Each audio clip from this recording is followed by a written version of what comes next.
आइए बेटा पेपर का डिस्कशन स्टार्ट करते हैं। बेटा देखो सबसे पहले जो क्वेश्चंस आ रहे हैं बेटा सेंटर ऑफ मास भरा हुआ है, जो चीज ऐड होगी उसका थोड़ा सा क्वेश्चंस ज्यादा रहेंगे। मैंने आपको बिल्कुल साफ साफ क्लियर कर दिए कि ताकि वो आप तैयार करके आ रहे हैं तो उसका फायदा मिल जाए थोड़ा सा आपको, और मतलब उसके क्वेश्चंस इतने प्रैक्टिस हो जाए ताकि एफएसटीज में आप फिर फाइनली हल कर पाए उसके क्वेश्चंस। लेकिन ऐसा नहीं कि पुराना करके ना आए, जो जो चीजें आपको नहीं मिल रही हैं वो आपको ऑटोमेटिकली अगले पेपर से मिलती चली जाएंगी। पेपर बहुत वेल डिजाइंड है, मतलब आपको पेपर ऐसे, मतलब मैं आपको सीरियसली कह रहा हूँ, आपको कोई भी एक छोटे से छोटा पॉइंट भी मिस नहीं होगा जो आपको फाइनल पेपर में आने वाला है। आइए काम की बात चालू करते हैं। काम की बात बेटा चल रही थी कि अगर सेंटर ऑफ मास आर का कहाँ आता है बेटा, एंगल बाई सेक्टर पे आता है, और किस जगह पे आता है, r sine theta not by two upon theta not by two पे आता है। ठीक है।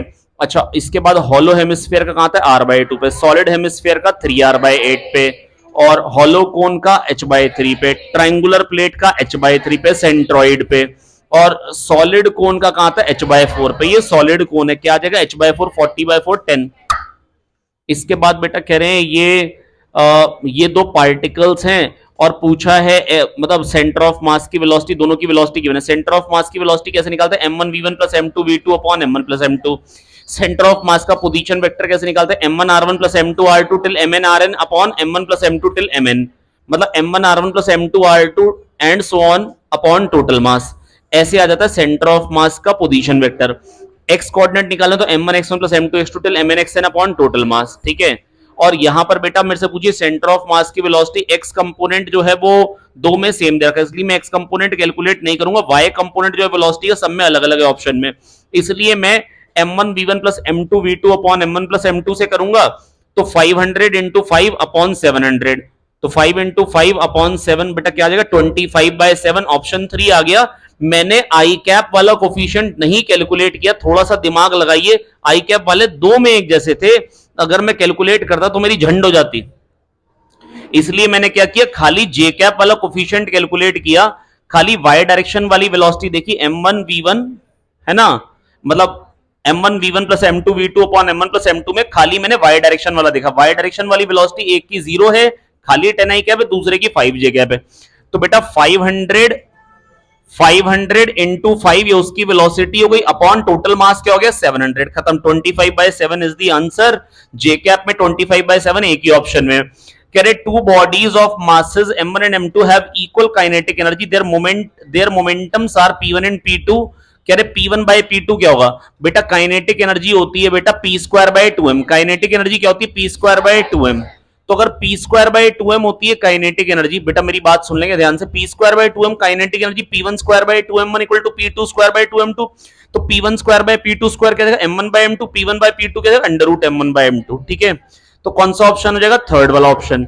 इसके बाद कह रहे हैं फ्लाईव्हील स्टार्ट हुआ और उसकी angular velocity 60 radian per second हो गई 5 सेकंड्स में। कह रहे हैं बताओ टोटल एंगुलर डिस्प्लेसमेंट। बेटा देखो मैंने आपको ना पहले भी ये बातें बता रखी हैं, अगर एंगुलर वेलोसिटी 0 से बढ़ बढ़ के एक वैल्यू ले रही है, या मैंने कहा था अगर एंगुलर वेलोसिटी मान लो, देखो जैसे ओमेगा वर्सेस टाइम का अगर आपको ग्राफ गिवन है, omega naught plus alpha T होता है। मैंने आपको बताया था कि अगर t इक्वल टू 0 पे एंगुलर वेलोसिटी ओमेगा नॉट है तो t टाइम पे क्या हो जाएगी, omega naught plus alpha T. Alpha होता है एक सेकंड में एंगुलर वेलोसिटी में क्या इंक्रीज आएगा, अल्फा क्या होता है, एक सेकंड में एंगुलर वेलोसिटी कितनी बढ़ जाएगी, अनंत। तो बेटा एक सेकंड में अल्फा बढ़ रही है, ओमेगा टी ग्राफ की स्लोप क्या देगी, अल्फा। बेटा जब x में 1 आगे जाते तो जो y में इंक्रीज आता है वो अल्फा, तो ओमेगा टी ग्राफ की स्लोप क्या होगी, अल्फा। थीटा टी ग्राफ की स्लोप क्या होगी, ओमेगा, क्योंकि जब टाइम में 1 आगे जाएंगे जो थीटा बढ़ेगा। एक सेकंड में जितना घूम जाता है उसको क्या बोलते हैं, एंगुलर वेलोसिटी। एक सेकंड में एंगुलर वेलोसिटी में जो चेंज आता है उसको क्या बोलते हैं, एंगुलर एक्सेलरेशन। अगली बार के लिए याद रख लो, पेपर में अगर मैंने क्वेश्चन डाला तो मैं यही डालूंगा, थीटा टी की स्लोप क्या होगी, ओमेगा, और ओमेगा टी की स्लोप क्या होगी, अल्फा। ओमेगा टी के ग्राफ के नीचे का एरिया क्या देता है, थीटा। एंगुलर डिस्प्लेसमेंट क्यों, क्योंकि ओमेगा dt ये छोटी सी एंगुलर डिस्प्लेसमेंट, ओमेगा dt ये छोटी सी एंगुलर डिस्प्लेसमेंट, छोटी छोटी एंगुलर डिस्प्लेसमेंट जुड़ के क्या हो जाती है, टोटल एंगुलर डिस्प्लेसमेंट। तो ओमेगा टी ग्राफ के नीचे का एरिया क्या था, angular displacement. Alpha T graph के नीचे का एरिया क्या था, अगर अल्फा टी ग्राफ है, अल्फा क्या होता है, चेंज इन angular velocity per unit time. तो टी टाइम में जो एरिया आएगा अल्फा टी, ये क्या हो जाएगा, चेंज इन एंगुलर वेलोसिटी। एक सेकंड में अल्फा का चेंज आता है, टी टाइम में क्या चेंज आएगा, ओमेगा माइनस ओमेगा नॉट। तो कोई पूछेगा अल्फा टी ग्राफ के नीचे का एरिया क्या देता है, चेंज इन angular velocity. Omega T graph के नीचे का एरिया क्या देता है, angular displacement. Omega T graph की स्लोप क्या देती है? अल्फा। और थीटा टी ग्राफ की स्लोप क्या देती है? ओमेगा। ये चारों स्लोप और एरिया याद हो गए, दो स्लोप और दो एरिया याद हो गए। इसके बाद अगली बात बेटा क्या है बेटा? दोस्त इतना पीछे मत जाओ, यहीं पे आ जाओ मेरे दोस्त, आपका ना ध्यान भटक जाता है, आप थोड़ा आगे बैठा करो, ये चूरन के साथ बैठो। हाँ ये देखिए, अब बेटा देखो मेरी बात सुनो बहुत ध्यान से लामो। बेटा ऐसा है कि ना ये अगर ओमेगा टी ग्राफ है, मैंने क्या करना है? एरिया निकालना है। मैंने क्या करना है? एरिया निकाल लूंगा बड़े ही आराम से। ओमेगा टी ग्राफ के नीचे का एरिया जो होता है वो एंगुलर डिस्प्लेसमेंट होती है। बेटा वहां बैठ जाओ, वहां बैठो, सिमी के बगल में बैठो। बैग बेटा, बैग दे दो उसको, बैग दे दो।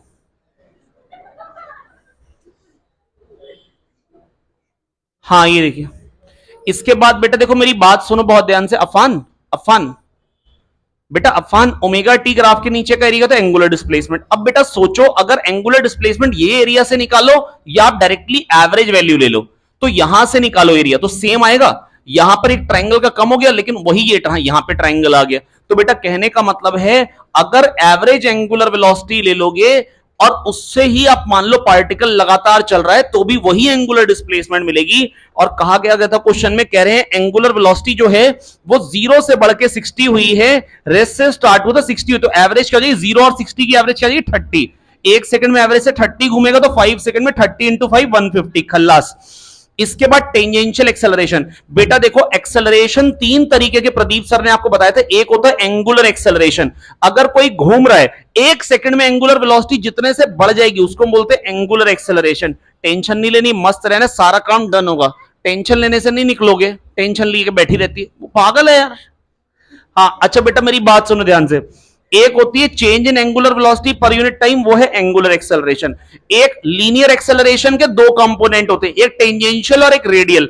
टेंजेंशियल वाला होता है आर अल्फा, रेडियल वाला होता है omega square r, v square r, v omega. देखो टेंजेंशियल एक्सेलरेशन दे रखा है 10, अल्फा दे रखा है 5। अबे आर अल्फा, आर कितना हो गया? 2 छी 2। नेक्स्ट, इसके बाद अब फोर्स, कह रहे ये फोर्स लग रहा है इस पॉइंट पे लग रहा है, तो बताइए टॉर्क। टॉर्क कैसे निकालते हैं? R cross F. कैसे निकालते हैं? आर क्रॉस एफ से निकालते हैं टॉर्क। टॉर्क किससे निकालते हैं बेटा? आर क्रॉस एफ से। बेटा जहां जगह मिल रही जल्दी से बैठ जाओ बेटा।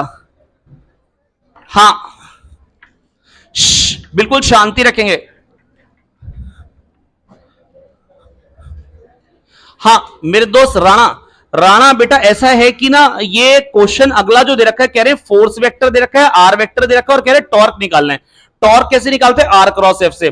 बेटा क्रॉस प्रोडक्ट के कम से कम 3-4 क्वेश्चन कर लीजिएगा ताकि क्रॉस प्रोडक्ट में गलती ना हो। आखिरी बार बेटा कर दे रहा हूं, अगर ए क्रॉस बी निकालना है, प्लीज मेरी बात सुन लीजिए। मान लीजिए ए वेक्टर है A1 आई कैप प्लस A2 जे कैप प्लस A3 के कैप क्रॉस B1 आई कैप प्लस B2 जे कैप प्लस B3 के कैप। देखो बेटा पिछले पेपर के सॉल्यूशन में ही मैंने बताया था, A क्रॉस B जो होता है वो A और B दोनों से परपेंडिकुलर होता है। डायरेक्शन कैसे निकालते हैं? Curl the fingers of your right hand from the direction of A to direction of B, outside thumb gives the direction of A cross B। मेरी बात सुन लो ध्यान से। अब कैसे करते हैं क्रॉस प्रोडक्ट, एक बार देख लो। मेरा दोस्त अरुण का है, अरुण, अरुण ध्यान से देखना। आई कैप जे कैप के कैप, इस गधे को आता नहीं था इसलिए कह रहा हूं। A1 A2 A3 B1 B2 B3। मेरे प्यारे बच्चों आई कैप का कोफिशिएंट क्या आएगा बेटा? पहले इसको और इसको छोड़ देंगे, अगले कॉलम का ऊपर वाला A2 B3 minus B2 A3। Very good, बहुत शानदार। A2 B3 माइनस प्लस जे कैप, जे कैप का कोफिशिएंट क्या आएगा? अगले कॉलम का ऊपर वाला, इसको और इसको छोड़ देंगे।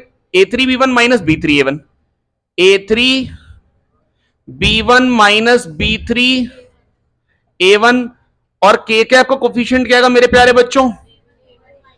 A1 B2 minus B1 A2, A1 B2 minus B1 A2। अच्छा आई कैप क्रॉस जे कैप क्या बनेगा? के कैप। इसकी अगर फील नहीं आती है काम चलेगा नहीं बेटा। ये जो बेसिक मैथ्स में बेटा वेक्टर्स और ट्रिग्नोमेट्री दो चीजें आपको दोनों आनी चाहिए बिल्कुल पक्के से। और क्रॉस प्रोडक्ट डॉट प्रोडक्ट नहीं आएगा तो उंगलियां काट देंगे तुम्हारी प्रियांशु। इधर देखो ध्यान से, आई कैप होता है एक्स डायरेक्शन वन लेंथ का वेक्टर, जे कैप होता है वाई डायरेक्शन वन लेंथ का वेक्टर। बेटा थोड़ा सा इधर फोकस कर लो ना मेरे दोस्त, पेन पेन हाथ में लो, पेन हाथ में लो, नाखून में फोकस नहीं जाएगा। बेटा भरी है, क्या करेगा खा के, इधर भी खा ले। नाखून खाने में पैर के पता कितने बड़े हो गए। हाँ ये देखिए, ये एक्स एक्सिस है, ये वाई एक्सिस है और ये जेड एक्सिस है। अब आई कैप क्रॉस जे कैप किधर को आएगा बेटा, जेड में। और बेटा ये भी वन लेंथ का, ये भी वन लेंथ का, और बीच में एंगल 90, तो 1 साइन 90 क्या आएगा बेटा 1। तो बेटा अगर दो वेक्टर, दो यूनिट वेक्टर का क्रॉस प्रोडक्ट अगर यूनिट वेक्टर है, मतलब दोनों यूनिट वेक्टर परपेंडिकुलर है। बड़ी इंपॉर्टेंट बात बोल रहे हो, दो यूनिट वेक्टर का अगर क्रॉस प्रोडक्ट यूनिट वेक्टर है तो ही दो यूनिट वेक्टर परपेंडिकुलर। क्या दो आ गया समझ में बेटा, क्योंकि 1 साइन 90 तभी तो 1 बनेगा ना मैग्नीट्यूड। ये हो गया ठीक है। इसके बाद बेटा अब ये क्वेश्चन, अच्छा डॉट प्रोडक्ट कैसे निकालते हैं। डॉट प्रोडक्ट में क्या होता है बेटा, आई कैप डॉट आई कैप 1 होता है, जे कैप डॉट जे कैप 1 होता है, के और आई डॉट जे 0 होता है। तो A1 B1 plus A2 B2 plus A3 B3। जिस एग्जाम को आप लिखने जा रहे हैं ना बेटा, कोई बड़ी बात नहीं है, वो पूछेगा कि इसमें से कौन कौन सा सही है। I cap dot I cap 0, I cap dot I cap 1, I cap dot J cap 5, I cap dot J cap 1। I cap dot I cap 1 होगा, क्योंकि ए डॉट बी का मतलब होता है ए बी कॉस थीटा। क्या मतलब होता है, ए बी कॉस थीटा। अगर दोनों वन लेंथ के हैं और दोनों सेम डायरेक्शन में, आई कैप डॉट आई कैप, तो 1 कॉस 0, कॉस 0 क्या आएगा 1। क्या दो आ गया समझ में, कोई दिक्कत की बात नहीं है। अरे हाँ ना बोलो भाई, बेटा बात सुन लो यार, तफरी नहीं, तब बैठ जाओ बेटा, कहीं पर बैठ जाओ, जहां जगह मिले बैठ जाओ। हाँ अब देखो बेटा, बात सुनो ध्यान से, पौने घंटे में खत्म कर दूंगा पूरा पेपर, बस ध्यान से सुन लोगे तो, बार बार टोकना पड़ेगा तो नहीं। यार आप ज्यादा उधर बैठ गए यार, अगली बार से पिलर के बगल वाली सीट खाली रखना, या बेंचेस को इधर खिसका लो ना, ताकि आप, वो बीच में पिलर आ रहा होगा। आइए यहां पर बेटा देखो, आर क्रॉस एफ है, आर के 3 2 -4, आई कैप जे कैप के कैप। क्या यहां पर हमसे वेक्टर का वो पूछा है, आई कैप जे कैप के कैप में नहीं पूछा, खाली मैग्नीट्यूड पूछा, खाली। और दूसरे के कंपोनेंट क्या, आर क्रॉस एफ के 2 -4 +2। आई कैप का कोफिशिएंट क्या है, देखो जरा ध्यान से देखो, 2 2 4, 4 -16, सही बोल रहा हूं ना, -12। तो आई कैप का कोफिशिएंट 12 आ रहा है, तो मैग्नीट्यूड 12 से तो बड़ा ही आएगा। एक ही ऑप्शन है, पूरा सॉल्व करने की जरूरत नहीं, जो सॉल्व करे गधा। समझ में आई बात, आई कैप का कोफिशिएंट क्या रहा है 12, और ए आई कैप प्लस बीजे कैप प्लस सी के कैप जो भी बनेगा, √A² plus B² plus C²। अबे ए से तो बड़ा ही बनेगा ना। तो कहने का मतलब है 12 अगर ये होगी तो 12 से बड़ा आंसर तो एक ही ऑप्शन में, पूरा सॉल्व करने की जरूरत ही नहीं है। अगले में कहा रॉड को हॉरिजॉन्टल करके छोड़ दिया। अरे सुन लो ना, रॉड को हॉरिजॉन्टल करके छोड़ दिया, जब वर्टिकल होगी तो पूछा है क्या एंगुलर वेलोसिटी होगी। बेटा मेरी बात सुन लो ध्यान से, अरे दोस्त सुगत इधर देखो यार, अब मेरी बात सुनो ध्यान से बेटा, जब इसको हमने यहां से छोड़ा तो वर्क डन निकालने, तो डीएमजीएक्स करके निकालेंगे mgl/2 सेंटर ऑफ मास का कॉन्सेप्ट लगा सकते हैं work done by gravity calculate करने के लिए, और टोटल मोमेंटम लिखने के लिए। क्या काइनेटिक एनर्जी लिखने के लिए लगाओगे, नहीं। मोमेंट ऑफ इनर्शिया लिखने के लिए लगाओगे, नहीं। अब बेटा ये रॉड है, ये यहां से यहां पे आई, सेंटर ऑफ मास L/2 नीचे, mgl/2। ये हो गया work done by gravity, ½ ml²/3 ω²। तो ओमेगा क्या है, √3g/L। बहुत ही Lallu question.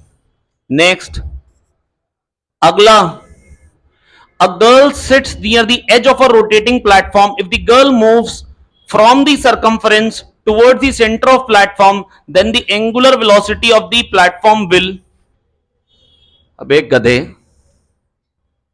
girl sits on the edge of a rotating platform if the girl moves from the circumference towards the center। बेटा अगर ये घूम रही है, टेबल घूम रही है, और यहां पर भैया कोई कन्या खड़ी और ये कन्या अब सेंटर की तरफ आने लगेगी, तो मोमेंट ऑफ इनर्शिया सिस्टम का क्या होगा, घटेगा। और बेटा अगर मैं कहूं टर्न टेबल, जो टेबल है और जो कन्या है वो दोनों अगर सिस्टम है तो जब वो चलेगी तो फ्रिक्शन फोर्स होगा, पर वो इंटरनल होगा, और इंटरनल फोर्स का टॉर्क क्या होता है? जीरो, कोई एक्सटर्नल टॉर्क नहीं है, एंगुलर मोमेंटम कंजर्व। खुशी, एंगुलर मोमेंटम कंजर्व। अब अगर एंगुलर मोमेंटम कंजर्व है, अब अगर एंगुलर मोमेंटम क्योंकि कंजर्व है तो बेटा जब ये आ रहा है सेंटर की तरफ, जब ये आ रहा है तो आई कम होगा इसलिए ओमेगा बढ़ जाएगा, आई कम होगा इसलिए ओमेगा बढ़ जाएगा, तो इंक्रीजेस आएगा मेरे दोस्त गधे।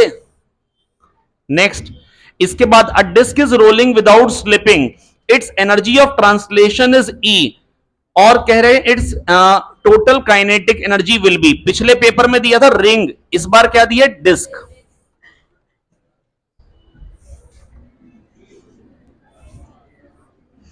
अब ऐसा नहीं कि अगली बार मैं हॉलो हेमिस्फीयर देने वाला हूं,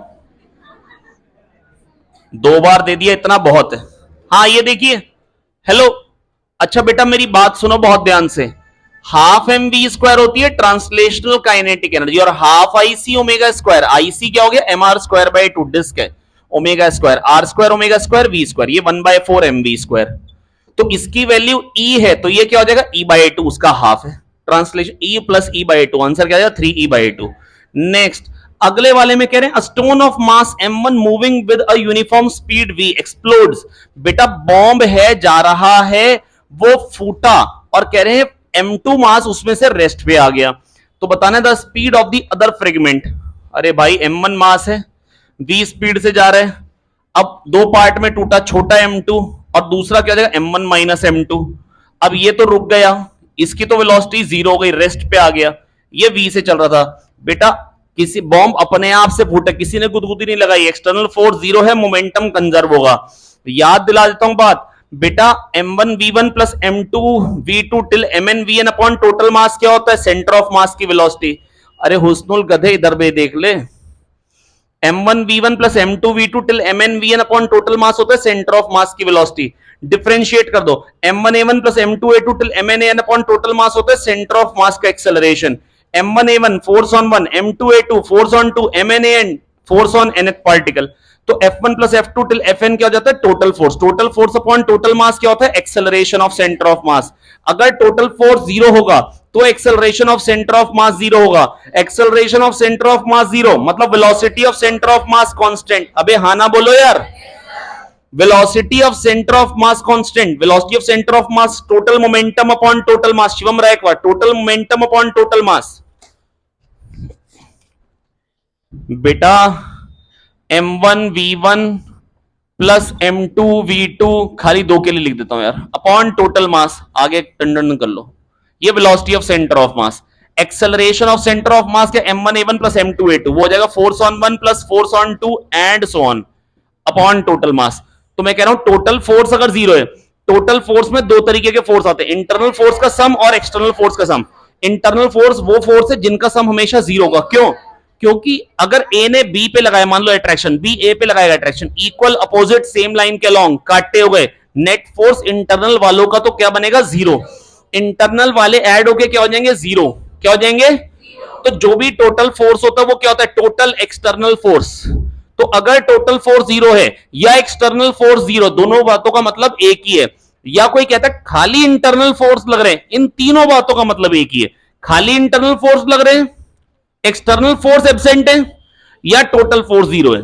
इन सब बातों का मतलब एक है, इसका मतलब हो जाएगा acceleration of centre of mass zero, velocity of centre of mass के एक सेकंड में जो वेलोसिटी में चेंज आता है वो एक्सेलरेशन था, velocity of centre of mass constant, total mass हमेशा कांस्टेंट, टोटल मोमेंटम कांस्टेंट। क्या आ गया? Total momentum. Total momentum conserve रहता है जब टोटल फोर्स जीरो होता है। इंटरनल फोर्स अगर खाली लगेंगे तो उनका सम जीरो है, टोटल फोर्स जीरो है तो भी मोमेंटम कंजर्व। मोमेंटम कब कब कंजर्व होगा कोई पूछेगा? खाली इंटरनल फोर्स लग रहे हो, एक्सटर्नल फोर्स एब्सेंट हो, टोटल फोर्स जीरो। 3 केस बन गए, मतलब अलग अलग भाषाएं 3 बन गई पर सबका मतलब एक ही है। तो इंटरनल फोर्स वो फोर्सेस हैं जिनका सम क्या होता है? जीरो, जो मोमेंटम चेंज करने के लिए सक्षम नहीं होते हैं। पर क्या इंटरनल फोर्स कुछ नहीं कर सकते? नहीं नहीं, वर्क कर सकते हैं भाई, काइनेटिक एनर्जी चेंज कर सकते हैं। 2 पॉजिटिव चार्ज रखे पास में, छोड़ दिया, बर्र से दूर जाएंगे, काइनेटिक एनर्जी आ जाएगी। पर बेटा मेरी बात सुनो, ये इधर जा रहा है, ये इधर जा रहा है, जितना इसके पास मोमेंटम इधर आ रहा है उतना दूसरे के पास उधर आ रहा है। मोमेंटम नहीं बढ़ा पाएंगे पर काइनेटिक एनर्जी बढ़ा लेंगे। Internal forces kinetic energy change कर सकते हैं पर मोमेंटम चेंज नहीं कर सकते हैं। तो यहां पर बेटा आ क्या गया, m1v बराबर m2 into zero plus m1 minus m2 into v dash. v dash क्या रहेगा, m1v upon m1 minus m2। मान लो आपके पेपर में क्वेश्चन आता है, एम मास का एक बॉम्ब जा रहा था, फूटा, एक m/3 में और एक 2m/3 में। इसकी वेलोसिटी v1 है, θ1 एंगल पे है, इसकी वेलोसिटी v2 है, θ2 एंगल पे है। मान लो कोई रिलेशन पूछ ले, क्या क्या रिलेशन लिखोगे, m1v m इंटू v बराबर m/3 v1 cos θ1 plus 2m/3 v2 cos θ2। एक equation. X direction momentum conserve लग किया। बॉम्ब है, अपने आप से फूटा है, किसी ने एक्सटर्नल फोर्स नहीं लगाया है। दूसरी बात, वाई डायरेक्शन मोमेंटम पहले जीरो था, बाद में भी क्या रहेगा zero. m/3 v1 sin θ1 is equal to 2m/3 v2 sin θ2। लिखो इक्वेशन या रहने दो, आप लोग जरूर लिख लीजिएगा। ऐसा क्यों कह रहा हूं बेटा, ये मेंस में ना कई बार आते हैं। बेटा ये बॉम्ब जा रहा था, फूट गया, वाई डायरेक्शन मोमेंटम कंजर्व करिए, एक्स में करिए। बेटा ये जरूर आना चाहिए, इसके बगैर काम नहीं चलेगा। बस एक बार ये देख रखा तो काम बन जाएगा, ठीक है। दागी समझ में आ गई भाई। इसके बाद when a spring is stretched by 2 centimeters, it stores a potential energy of 100 joule. If it is stretched by further by 2 centimeters, the stored energy will increase by पूछा है बेटा गधे,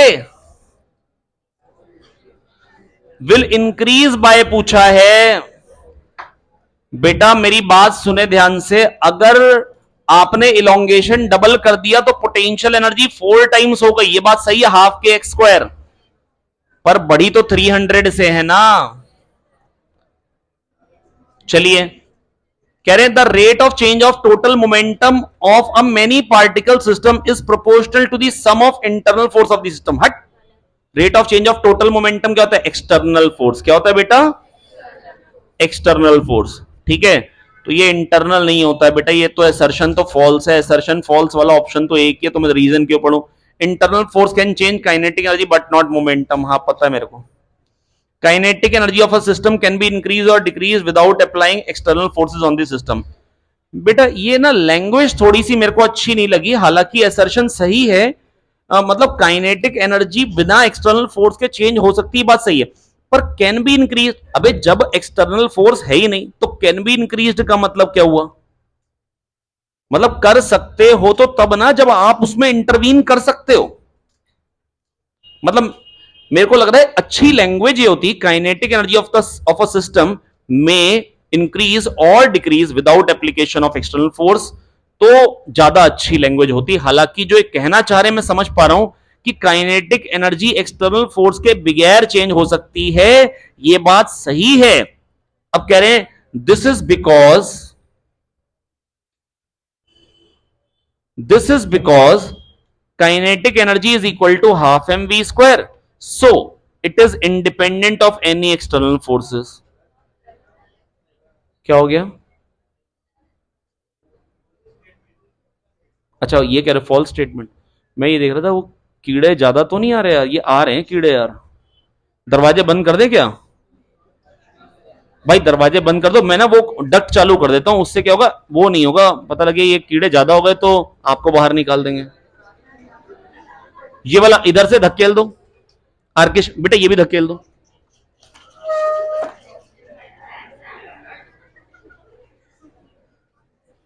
हाँ अच्छा तमीज से, और जो आएगा यहां से कूद के आ जाएगा अब जब बाद में। हाँ आइए देखिए, ये चला भी दो यार थोड़ा सा ना, वो फिर सफोकेशन हो जाएगा नहीं तो।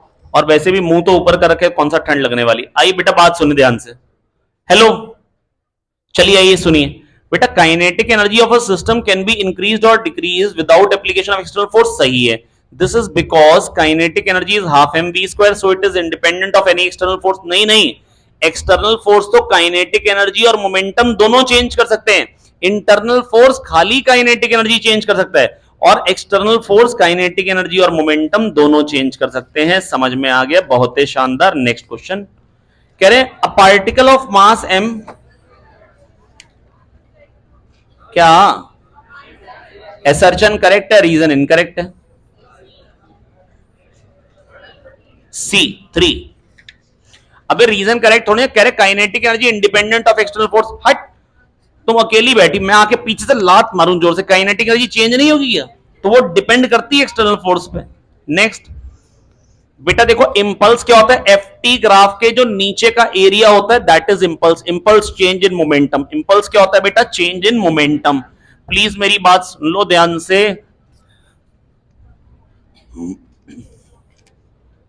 ओए कपड़ा पकड़ो। यहां पर ना ये एक मास है 10 केजी का, है ना, और यहां पर एक फोर्स लग रहा है। इसकी इनिशियल वेलोसिटी मान लो 3.5 मीटर पर सेकेंड है। कोई कह रहा है कि जो फोर्स लग रहा है वो इस तरीके से लग रहा है। फोर्स ना टाइम के साथ साथ वेरी कर रहा है। पहले 10 था और 40 हो गया, ये 4 सेकेंड पे, और 5 सेकेंड पे बताना है वेलोसिटी क्या होगी। ऐसे फोर्स वेरी करे बेटा। एफ टी ग्राफ के नीचे का एरिया क्या होता है? Impulse. DP by D T F, F D T DP भी, F D T DP by D T F, तो डीपी क्या हो जाएगा? F D T. तो छोटा सा एरिया क्या हो जाएगा? छोटा सा इंपल्स, छोटा सा change in momentum. F T F D T ये चीज आएगी, ये डीपी है। तो छोटा सा एरिया, छोटा सा change in momentum, total area, total change in momentum. क्या तो आ गया समझ में? तो बेटा मैं ये कहना चाह रहा हूं, ये एरिया कितना आ गया? Half 10 plus 40 into 4। Half of 10 plus 40 है 25, 25 इंटू 4 ये 100 हो गया, और ये क्या हो जाएगा? 40 इंटू 1 40। तो ये 140 आ गया। इंपल्स कितना आ गया? 140। इंपल्स क्या होता है? Change in momentum. M v minus u 3.5, ये कटा 14 प्लस 3.5, वी क्या आ जाएगा? 17.5। कोई बड़ी बात नहीं है, मैं खाली बता रहा हूं भाई, एक एक्स्ट्रा बात बता रहा हूं।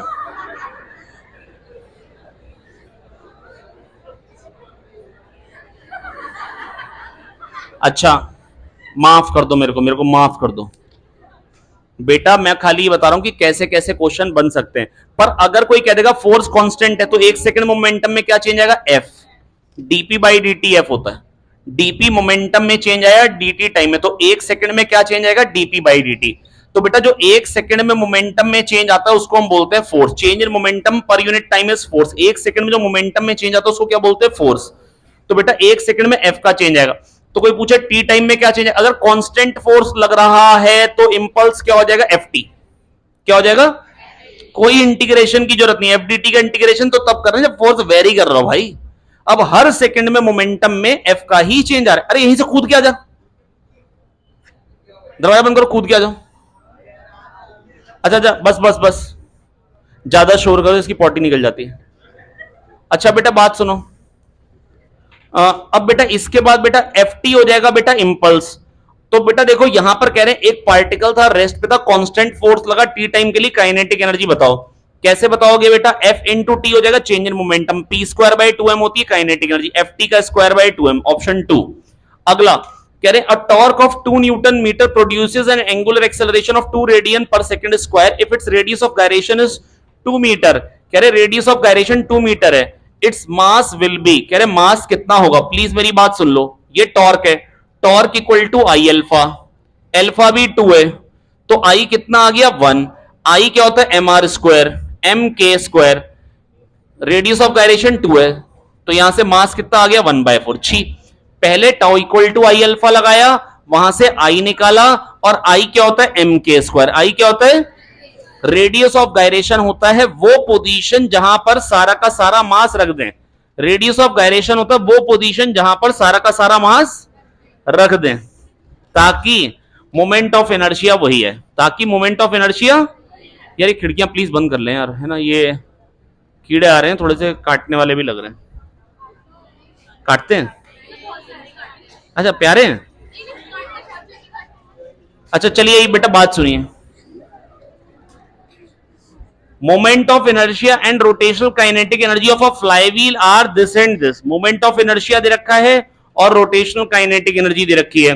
कह रहे रोटेशन पर minute, half I omega square से पहले आप ओमेगा निकाल लीजिए।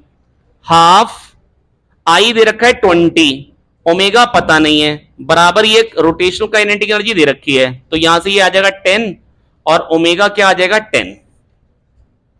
पर ये मेरे से पूछा रोटेशन पर मिनट, मान लो n रोटेशंस हो रहे हैं पर मिनट, तो पर सेकंड कितने रोटेशन हो जाएंगे n/60। एक रोटेशन में घूमता क्या है 2 पाई, तो इतने रोटेशन में कितना घूमेगा इंटू 2 पाई। तो बेटा यहां से मेरे सामने आ चुका है कि कितने रोटेशन पर मिनट होंगे। अगर n रोटेशन पर मिनट हो रहे तो पर सेकंड कितने होंगे n/60। अरे आरिस यार वहां से उठ जाओ यार भाई, प्लीज आगे आओ। अरे इसको कृष्णा अपने बगल में बैठाओ भाई, ढकने आप वहां से उठो, आप इस तरफ बैठ जाओ जाके। वो ये जो भाई रिंचन के पीछे, हाँ अच्छा शमीम गधे, बेटा पहले हाफ आई ओमेगा स्क्वायर से ओमेगा निकाल लिया। अगर n रोटेशंस हो रहे हैं पर सेकंड, अगर n रोटेशंस हो रहे हैं पर मिनट, तो बेटा पर सेकंड कितने हो जाएंगे n/60। पर सेकंड कितने हो जाएंगे n/60। तो ये पर सेकंड रोटेशन होगा। ये क्या होगा पर सेकंड जो रोटेशन हो रहे हैं। क्या ये बात समझ में आ गई है? तो इतने रोटेशन हो रहे हैं पर सेकंड। अबे अबे काट लेगा तो मेरे को तो दर्द होगी ना, हुआ कर रहे n/60। हेलो n रोटेशन हो रहे पर मिनट, तो पर सेकंड क्या होंगे n/60। एक रोटेशन में घूमता कितना है 2 पाई, तो n/60 रोटेशन में कितना घूमेगा 2 पाई n/60। तो ये हो गई बेटा रेडियन पर सेकंड में, और रेडियन पर सेकंड में निकालती, इसको कंपेयर कर लें। यहां से क्या आ जाएगा 2 3 6, 300 बाय पाई आंसर आ गया। क्या आंसर आ गया 300 बाय, कौन सा ऑप्शन हो गया? फोर्थ ऑप्शन आ गया। बहुत शानदार। नेक्स्ट कह रहे हैं constant torque acting on a uniform circular wheel changes its angular momentum from a0 to 4a0 in 4 seconds. Torque क्या होगा? अबे rate of change of angular momentum torque होता है। a0 से 4a0 हो गया, 3a0 का चेंज आया 4 सेकंड में, तो 3a0 बाय 4 ये हो गया टॉर्क। छी। अगला क्वेश्चन क्या, a0 से 4a0 हो गया, तो चेंज इन एंगुलर मोमेंटम क्या आया 3a0। Change in angular momentum per unit time ये हो गया टॉर्क। अगला ऑप्शन क्वेश्चन नंबर 18, बेटा इसके अबाउट मोमेंट ऑफ इनर्शिया क्या होगा ml²/12। इसके अबाउट क्या होगा mb²/12। तो इसके अबाउट क्या होगा ml² + b²/12। iz = ix + iy। अब एक गधों, अगर ये l लेंथ की एक रॉड है, इसके अबाउट अगर मोमेंट ऑफ इनर्शिया ml²/12 है, मास को फैला दिया, इसके अबाउट क्या बन जाएगा रेक्टेंगल। पर हमने मास को इस तरीके से फैलाया है, हमने मास को इस तरीके से फैलाया है ताकि जो डिस्टेंस है मास का वो तो बदला नहीं है। अब अगर डिस्टेंस बदला नहीं है तो मोमेंट ऑफ इनर्शिया बदलेगा नहीं ml²/12। तो इसके अबाउट ml²/12, इसके अबाउट mb²/12, तो इसके अबाउट ml² + b²/12। अगला क्वेश्चन पढ़ लिया तुमने हॉलो सिलेंडर? नहीं तो ये क्वेश्चन देखते ही इतना फेमस क्वेश्चन है और उसका आंसर 2g/3 ये सबको रटा होता है, क्योंकि बेटा आज तक जब भी ये क्वेश्चन आया है तो ज्यादातर डिस्क की फॉर्म में है, तो 2g/3 बच्चे टिक कर लेते हैं। इसने गधे ने टिक कर लिया हॉलो सिलेंडर। ये पहली बार जेई मेंस वालों ने कारस्तानी करी थी और बच्चे 2g/3 पे खट से टिक करके आए थे, है ना। ये बच्चे भी करके हैं क्योंकि मैंने आज सुबह ही वो डिस्क वाला कराया। मत पढ़ो बेटा, ये हॉलो सिलेंडर है, ये हॉलो सिलेंडर है, इसका मोमेंट ऑफ इनर्शिया mr²/2 नहीं होगा, mr² होगा। अब अगर जो मास था उसको यहां पे चिपका दिया, ये mg मास आ गया, mg वेट आ गया, यहां पे mg आ गया और यहां टेंशन आ गई, तो इसके अबाउट टॉर्क क्या हो जाएगा mgr बराबर I अल्फा। क्या हो जाएगा mr² इसके अबाउट प्लस इसका mr², 2mr² अल्फा। mr को काट दो, mr को काट दो, r अल्फा a क्या आ जाएगा g/2, a क्या आ जाएगा g/2, है ना। ऑप्शन 2 हो गया और जिनकी झंड होनी थी वो हो गई। Which of the following statements are true during the propagation of a plane progressive wave? बेटा प्रोग्रेसिव वेव या ट्रैवलिंग वेव या वेव, ये सब बातें एक ही होती हैं। अरे मत डिस्कस करो ना, हो गई गलती तो हो गई। प्रोग्रेसिव वेव या ट्रैवलिंग वेव, ये सब बातें क्या होती हैं एक ही बातें होती हैं, अलग अलग बातें नहीं होती हैं। और प्रोग्रेसिव वेव या ट्रैवलिंग वेव बेटा वो चीज है जब वो आगे बढ़ती है, बेटा जितना इस पार्टिकल ने ऊपर जाना है ए, थोड़ी देर बाद ये पार्टिकल भी उतनी ऊंचाई तक जाएगा। जो एक का एम्पलीट्यूड होता है वही हर एक का एम्पलीट्यूड होता है। All the particles are vibrating in the same phase. हट, अबे कोई ऊपर जा रहा है कोई नीचे जा रहा है, ये ऊपर उठ रहा है और ये वाला पार्टिकल जब ये ऊपर ये नीचे उतर रहा है, तो सेम फेज में नहीं। Amplitudes of all particles are equal, सही बात है। Particles of medium execute simple harmonic motion, सही बात है। Wave velocity depends upon the nature of the medium, ये भी सही बात है, क्योंकि under root T by mu tension और मास पर यूनिट लेंथ। अगर ये पेपर होता फिजिक्स का तो मैं टिक करता 2 और 4 को, पर ये पेपर है फिजिक्स नीट का, इसलिए मैं टिक कर रहा हूं 2, 3, 4 को, क्योंकि एम्पलीट्यूड जो है ना, मतलब यहां पर particle of medium execute simple harmonic motion, क्योंकि हम लोग पढ़ते ही कौन सी वेव है, सिंपल हार्मोनिक, ए sine k x minus omega T. लेकिन वेव हमेशा ऐसी थोड़ी, सुनामी जो आई थी वो तो ऐसे वाली आई थी।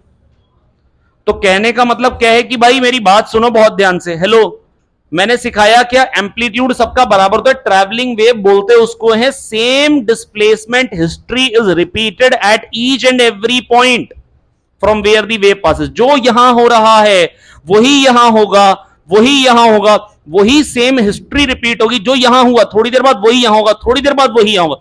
पर स्टैंडिंग वेव में ऐसा नहीं होता है, कहीं कहीं ज्यादा दूर तक जाता है, कहीं कम दूर तक जाता है, किसी का एम्पलीट्यूड छोटा होता है, किसी का एम्पलीट्यूड बड़ा होता है। तो यहां पर ये हो गए 2, 3, 4 करेक्ट है, तो ऑप्शन 3 सही हो गया। इसके बाद कह रहे हैं वी वेलोसिटी से होलोस्फीयर आ रहा है, बताना है कितना मैक्सिमम कंप्रेशन आ पाएगा। बेटा अगर होलोस्फीयर है तो काइनेटिक एनर्जी किसके अबाउट लिखोगे, हाफ आई ओमेगा स्क्वायर में, इसके अबाउट या बॉटम मोस्ट पॉइंट के about, half 5/3 m are square omega square, are square omega square बन जाएगा v square, 5/6 m v square, ये हो गई काइनेटिक एनर्जी। बस इसको किसके बराबर कर देंगे, हाफ के एक्स स्क्वायर के बराबर कर देंगे, और यहां से एक्स किस फॉर्म का आ जाएगा, √5/3, √5/3। ऑप्शन कौन सा मिल गया 5/3 में, 4। सरफेस स्मूथ है, अगर सरफेस स्मूथ होगा तो कौन सी काइनेटिक एनर्जी कन्वर्ट होगी, खाली ट्रांसलेशन वाली। अगर रफ होगा तो रोटेशन और ट्रांसलेशन दोनों कन्वर्ट होती है पोटेंशियल। अगर स्मूथ है तो खाली कौन सी कन्वर्ट होगी, ट्रांसलेशनल काइनेटिक एनर्जी। तो हाफ एम वी स्क्वायर को हाफ के एक्स स्क्वायर करेंगे, और यहां दे रखा था स्मूथ हॉरिजॉन्टल सरफेस, तो यहां पर आंसर क्या जाएगा 1, ना कि √5/3 वाला। अगला क्वेश्चन है, आदमी और प्लैंक दोनों के मास बराबर हैं और दोनों जा रहे हैं v स्पीड से।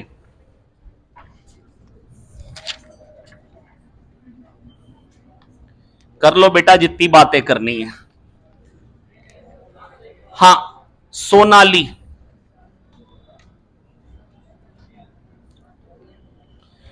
ये फैज है मेरा दोस्त, ये ना ये 20 स्पीड से ये भी जा रहा है और ये भी जा रहा है, लेकिन अचानक से क्या हुआ, फैज को गुस्सा आया, फैज तो इधर को कूद गया। कूदेगा कैसे, इसको धक्का देगा, और जब फैज कूदा ऐसे करके, तो कह रहे इसकी जो फैज की जो स्पीड हो गई, और यहां से फैज के कुछ निकल, मतलब यहां से कुछ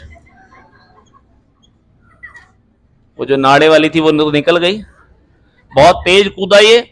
अब इसके बाद वी वेलोसिटी इधर को आ गई, और ये जो एम मास का प्लैंक है ये कितने से जाएगा, वी डैश से। तो बेटा यहां पर हो क्या जाएगा, पहले मोमेंटम क्या था 2mv, बाद में क्या हो गया m into minus v plus m into v dash. आप समझ सकते हैं कि भैया टोटल मोमेंटम वही रहना है, इसके पास v वेलोसिटी आ गई थी, 2v पीछे को आ गई, तो 2mv से मोमेंटम चेंज हुआ, तो इसका भी 2mv से चेंज होगा, तो इट इज वेलोसिटी 2v से चेंज होगी, v से 3v हो जाएगी। अगर फील करके करना चाहो, अगर फील कर, वैसे फील करने का कोई खास तुक नहीं भाई, नीट की तैयारी कर रहे, तो 2m into v initial momentum, बाद में m into minus v plus m v dash. तो यहां से वी डैश निकाल लीजिए, m को काटिए, इसको इधर लेके आइए, 3v हो जाएगा, वेरी गुड, और ऐसे करके ठक से टिक कर लीजिए गधे।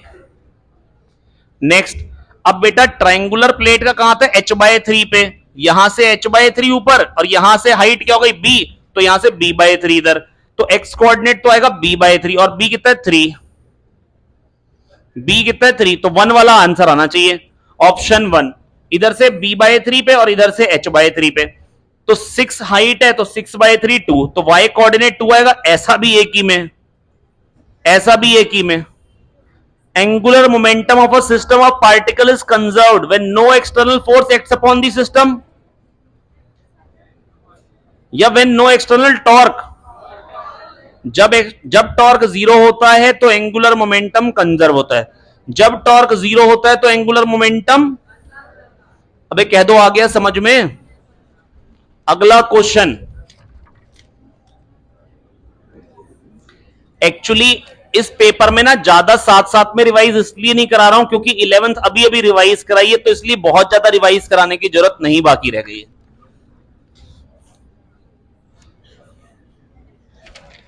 हाँ, तो एंगुलर मोमेंटम कब कंजर्व होता है? जब टोटल टॉर्क जीरो होता है, जब एक्सटर्नल टॉर्क एब्सेंट होता है, ऐसे when no external torque acts upon the system, क्योंकि इंटरनल टॉर्क का सम तो जीरो होता है। कह रहे हैं स्प्रिंग मास, कह रहे हैं spring executes SHM with mass of 4 kg attached to it, force constant of spring is 100, at any instant its velocity is 40 centimeter per second, the displacement from the mean position will be, बेटा मेरी बात सुन लो, hello hello बेटा, यहां पर याद दिलाता हूं SHM में बेटा रिस्टोरिंग फोर्स आता था प्रोपोर्शनल टू एक्स के एक्स, उसको एम ओमेगा स्क्वायर एक्स के बराबर करते थे, तो ओमेगा क्या जाता था अंडर रूट के बाई एम, तो अंडर रूट के बाई एम जिसकी वैल्यू कितनी बन जा रही, के कितना दे रखा है 100 और एम कितना दे रखा है 4, 100 का अंडर रूट कितना आएगा 10, 4 का अंडर रूट कितना आएगा 2, 10/2 5, ये ओमेगा आ गया। और v क्या होता है? ओमेगा अंडर रूट ए square minus x square. Amplitude question में गिवन है, ओमेगा निकाल लिया, वेलोसिटी गिवन है, खाली एक ही अननोन है और एक तो अननोन होना ही चाहिए। करूं सॉल्व या हो जाएगा? v equal to omega under root A square minus x square, पर आपको लग सकता नहीं क्या पता सर से कैलकुलेशन ना बने। अबे एम्पलीट्यूड 0.5 है तो उससे तो छोटा ही आंसर आएगा, जो 4 को टिक करे उसकी तो उंगलियां निकाल लो। और जो अब यहां पे v क्या है 40 centimetre per second, that is 0.4 metre per second, omega है 5 और ये A square minus x square, squaring कर दो 0.16/25, 0.16/25 is equals to A square, A square कितना हो जाएगा 0.5 का स्क्वायर 0.25 माइनस एक्स स्क्वायर। आइए करते हैं इसको 4 से मल्टीप्लाई डिवाइड करते हैं, हो जाएगा 0.64/100, 0.64/100 हो जाएगा 0.0064, तो एक्स स्क्वायर क्या रहा है 0.25 माइनस 0.0064। अगर आप बहुत ध्यान से देखें बहुत छोटी सी चीज सब्ट्रैक्ट हो रही है, 0.25 में से सब्ट्रैक्ट कर 0.0064, मतलब वैल्यू में बहुत ही कम चेंज आने वाला है। एक्स अप्रोक्सीमेटली जो आएगा वो 0.5 के आसपास का ही आएगा, दैट इज 0.49। पर आपको लगे नहीं हमने तो सॉल्व करना है, करूं यार, अब हो गया यार ये तो। इसका 1/100 जो होगा ना बेटा वो उस ऑर्डर का है 1/100, तो उससे सब्ट्रैक्ट करोगे 1/100 टाइप की चीज को सब्ट्रैक्ट करोगे तो क्या ही डिक्रीज आएगा यार। नेक्स्ट, इसके बाद बेटा ये आपको मोमेंट ऑफ इनर्शिया का फिर से क्वेश्चन आ गया है। कह रहे हैं मेरी बात सुनो, मैंने बेटा आपको एक बात बताई थी कि अगर आपके पास इसका जो मोमेंट ऑफ इनर्शिया डिस्क का वो mr²/2 है, पर अगर कोई कहते हैं डिस्क को हमने फोल्ड कर दिया, ऐसे डिस्क को हमने फोल्ड कर दिया तो भी मोमेंट ऑफ इनर्शिया क्या है mr²/2, क्योंकि जो बेटा मास यहां था बस वो इस तरफ पहुंच गया ना, मास का डिस्टेंस चेंज नहीं हुआ, मोमेंट ऑफ इनर्शिया वही रहेगा। अबे कह दो आ गया यार। इसके बाद अगर इसको एक और फोल्ड मारा या 75 फोल्ड मार दिए, जैसा भी बनेगा मास का डिस्टेंस सेंटर से नहीं बदलेगा। पिज्जा की कैसी भी स्लाइस निकालो, मोमेंट ऑफ इनर्शिया सेंटर से पास होने वाली परपेंडिकुलर टू दी प्लेन वाली के अबाउट जो मोमेंट ऑफ इनर्शिया आएगा मनीषा मेहता, वो mr²/2 आएगा, वो mr²/2 आएगा। कह दो समझ में आ गया यार। इसके बाद अब बेटा यहां पर मेरी बात सुनो बहुत ध्यान से, यहां पर ना ऐसी टेढ़ी आधी डिस्क दी गई है, आप ऐसा करो इस वाली को ना, ये वाला जो पोर्शन है इसको उठा के यहां पे लगा दो। बात वही है, जितना दूर था एक्सिस से उतना ही दूर है अभी भी मास। तो अब इसका जो मोमेंट ऑफ इनर्शिया आएगा, सुन लो ध्यान से, इसका मोमेंट ऑफ इनर्शिया पूछा कितना आएगा। ओ गधी साक्षी, ओ गधी, पूरी डिस्क का इसके अबाउट क्या होता है mr²/4, क्योंकि डिस्क का इसके अबाउट mr²/2, इन दोनों एक्सिस के अबाउट डायमीटर के अबाउट i और i होगा, तो 2i बराबर mr²/2, i क्या हो जाएगा mr²/4। अब अगर ऐसे फोल्ड कर दोगे तो भी mr²/4, तो आंसर क्या है mr²/4, ऑप्शन 3 ठाएं। मोमेंट ऑफ इनर्शिया मिनिमम किस एक्सिस के अबाउट होता है सेंटर, और मिनिमा उस पोजीशन को बोलते हैं बेटा I as a function of X दिया, D I by D X को जीरो करना, पूछा X coordinate of centre of mass, पूछा क्या है X coordinate of centre of mass. Please मेरी बात सुन ले, इधर देख ले भाई लोग, यार आप लोग आपस में डिस्कशन बाद में कर लेना मेरे दोस्तों। और अमृत सिंह बेटा सब ठीक ठाक है, पढ़ाई कर ले, रैपट इतनी जोर से बजाएंगे नहीं तो। I equal to X square minus 24x plus 48, तो D I by D X क्या आ जाएगा 2x माइनस 24 इक्वल टू 0, यहां से x क्या आ गया 12। मिनिमम मोमेंट ऑफ इनर्शिया किसके अबाउट होता है, सेंटर ऑफ मास के अबाउट। मिनिमा या मैक्सिमम मतलब d y by D x 0, याद आ गई बात, मिनिमम मैक्सिमम में d y by D x 0 होता है। अरे मुस्कान खातून बेटा मिनिमा हो या मैक्सिमा हो, अगर y as a function of x है बेटा वहां स्लोप 0 होती है ना, dy बाई डी एक्स 0 होता है, तो मिनिमा की पोजीशन निकालनी है, मैक्सिमा की डिफरेंशियल को 0 करना होता है। इसके बाद बेटा कह रहे हैं a uniform hollow sphere starts rolling from a height h on an inclined plane at some instant t, the ratio of its rotational kinetic energy and total kinetic energy. अबे यार होलोस्फीयर है, रोटेशनल काइनेटिक एनर्जी और total kinetic energy का ratio, hollow sphere है, कैसा sphere है, half 2/3 mr square omega square, ये क्या हो गई रोटेशनल काइनेटिक एनर्जी। और टोटल काइनेटिक एनर्जी किसके अबाउट आएगी, इसके about, half I omega square, half 5/3 mr square omega square. छी से बुरा क्वेश्चन है, सब उड़ा दो यहां पे, ठाए ठाए 3 उड़ा दो, 2/5 आ गया answer. Next carat distance of centre of mass of a uniform semi circular disc of radius 3 pi from its centre of curvature. बेटा कहां पे आता है 4r बाय 3 पाई पे, 4r बाय, तो 4 हो जाएगा आंसर, क्या हो जाएगा आंसर 4।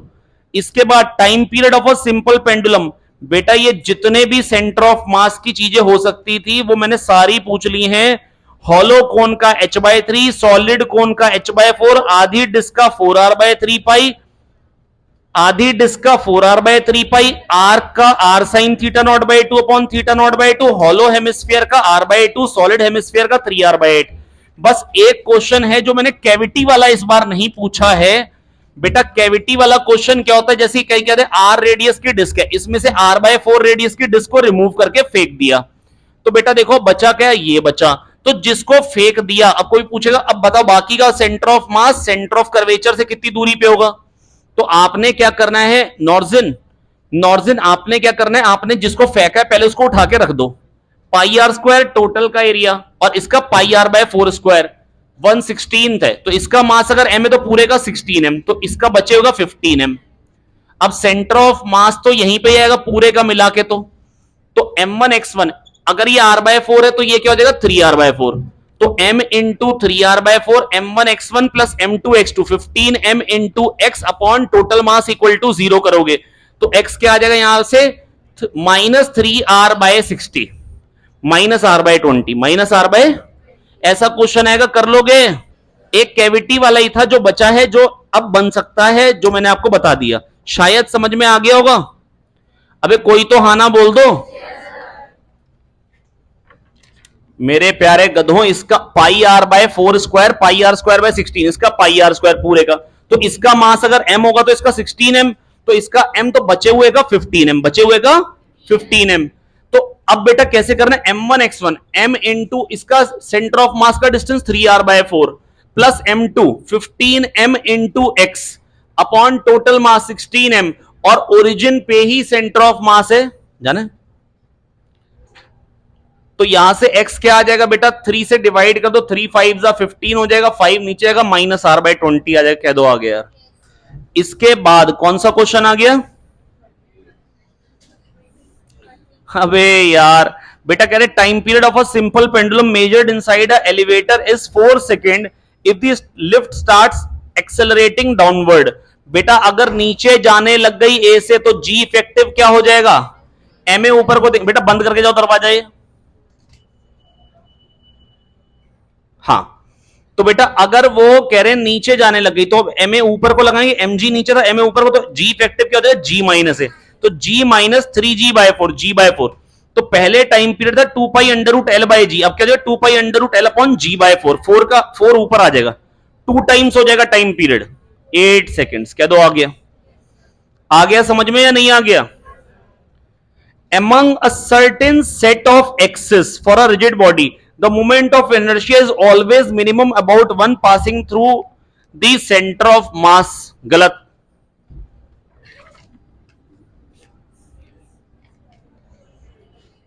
पढ़ा पढ़ा के थक गया, लेकिन तब भी भाई वही ढक्कन। among a given set of parallel axes होता तो मिनिमम होता सेंटर के अबाउट, तो मिनिमम उसके अबाउट होता जो सेंटर ऑफ मास से पास कर रही। ये लो, ये डिस्क है, ये सेंटर ऑफ मास से पास होने वाली एक्सिस है, एक ये जो बिल्कुल जस्ट पास से पास कर थोड़ा सा दूर, और एक सेंटर ऑफ मास से ये वाली पास करी, इसके about m are square by 2 होगा, और जो सेंटर ऑफ मास से हल्की सी हिली हुई उसके अबाउट तो एम आर स्क्वायर बाय 4 आएगा ना, ये वाली के अबाउट। तो कम किसके अबाउट आ रहा है बेटा? Parallel axis. कौन सी axis? IC plus MD square. खूब सारी पैरेलल एक्सिस होंगी तो कह सकते हैं उनमें मिनिमम उसके अबाउट होगा जो सेंटर ऑफ मास के सबसे नजदीक है, या जो सेंटर ऑफ मास से पास करेगी। क्या दो आ गया? लेकिन यहां पर यह नहीं कह रखा among a given set of axis, कह रखा among a given set of parallel axis नहीं कह रखा। अगर पैरेलल एक्सिस होता तो एसर्शन सही हो जाता, ए सही हो जाता। Perpendicular axis theorem for moment of inertia would be applicable for a solid sphere, but 2D body के लिए एप्लीकेबल होती है। कौन सा सही है? Neither A nor be. ठीक है, तो देखो जैसे छोटी छोटी गलती है ना, आपको ऐसा लग रहा होगा कि ये छोटी छोटी गलती आप लोग बाई चांस कर जा रहे हैं, नहीं नहीं, ये बहुत डेलिबरेटली मैं आपसे करवा रहा हूं, और यही बस गलतियां हैं जो आपने पेपर में करने से बच जाना है तो काम बन जाएगा। और मैं आपको बता रहा हूं बेटा, बहुत ही कॉमन से कॉन्सेप्ट्स आने हैं, ये 20-25 पेपर तैयार करो, खत्म होगा काम पूरा। फालतू में नहीं तो एक साल दोबारा रगड़ोगे, मेरी भी शक्ल देखोगे, ज्यादा अच्छी है भी नहीं। चलिए आइए देखिए,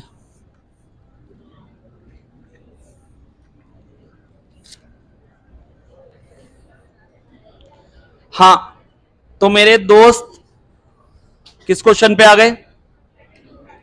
32 कह रहे हैं डिप करके अंदर लेके जा रहे हैं, बताओ फंडामेंटल फ्रीक्वेंसी V/4L होती है, L कम हो रहा है, L फंडामेंटल फ्रीक्वेंसी बढ़ेगी। कह रहे हैं mixture of two gases of X and Y is enclosed at constant temperature, molecular mass of X which is diatomic is 16 times that of Y।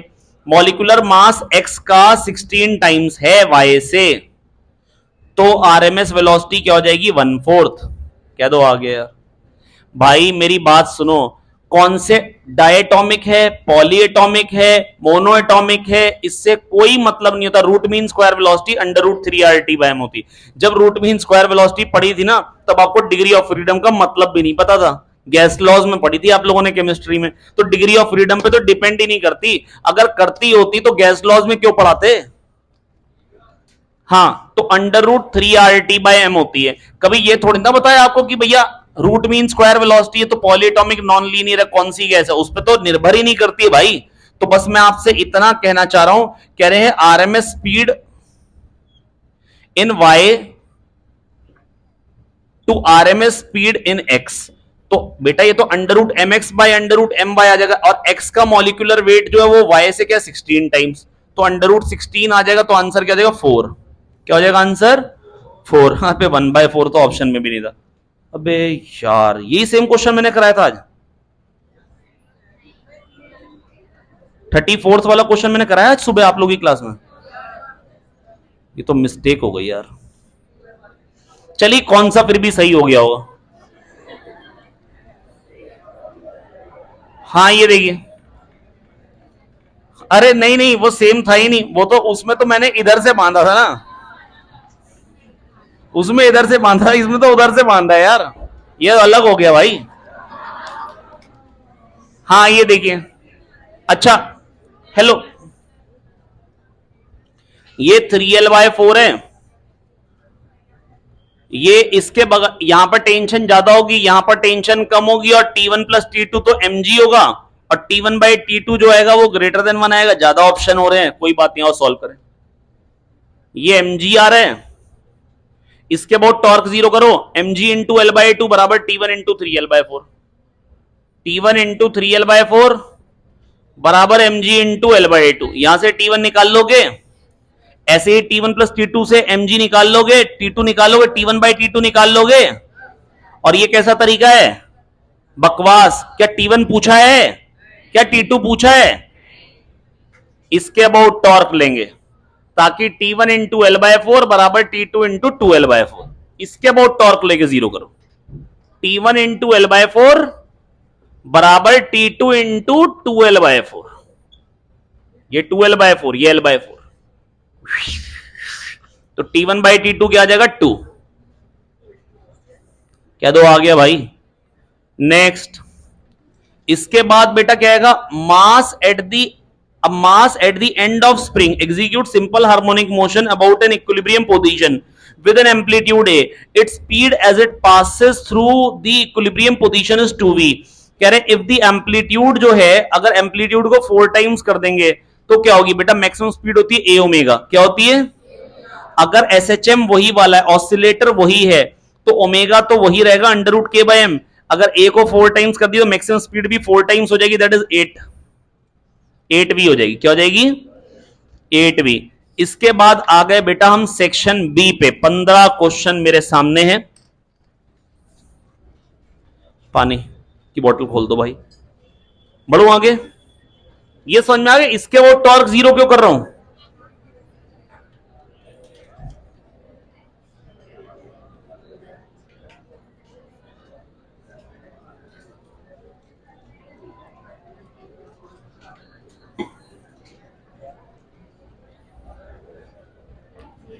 अच्छा,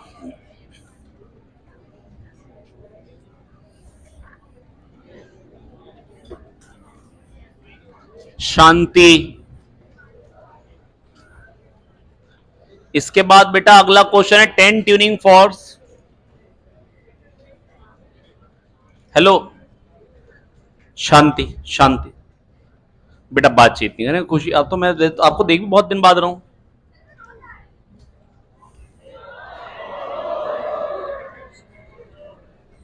चलिए, वेरी गुड वेरी गुड, आपको हम बहादुरी पुरस्कार दिलवाएंगे। 10 tuning forks are arranged in increasing order of frequency in such a way that any of the 2 tuning forks gives 8 beat per second, और increasing order में ये n, तो यहां क्या हो जाएगा? n+8। यहां पर क्या हो जाएगा? n+16 और 10 है। कितने हैं? इसमें 8 इंटू 1 जोड़ा, इसमें 8 इंटू 2, इसमें 8 इंटू 9। 8 9 का क्या था तो भूल गया, 72 होता है। तो ये आ गया। और कह रहे हैं ये जो फ्रीक्वेंसी है ना, इसका क्या है? 4 टाइम्स है। 4 टाइम्स क्या रखा है? कह रहे हैं जो मैक्सिमम वाले की फ्रीक्वेंसी है, the highest frequency is 4 times the lowest. हालांकि 4 टाइम्स को बेटा दूसरा वर्ड क्या था? Second Octave. क्या बोलते हैं? Second Octave. ऑक्टेव का मतलब होता है डबल, सेकंड ऑक्टेव मतलब डबल का डबल। क्या ये बात याद आ गई है? तो बेटा यहां पर क्या है? n+72 इज 4n, तो यहां से 3n72 आ जाएगा। 24 3 72, बिल्कुल आराम से हमने कर लिया है। तो 24 आ गई लोएस्ट फ्रीक्वेंसी, और ऐसा ऑप्शन ए की। ए और बी पे जो पार्टिकल है वो सेम फेज में होंगे, अपोजिट फेज में?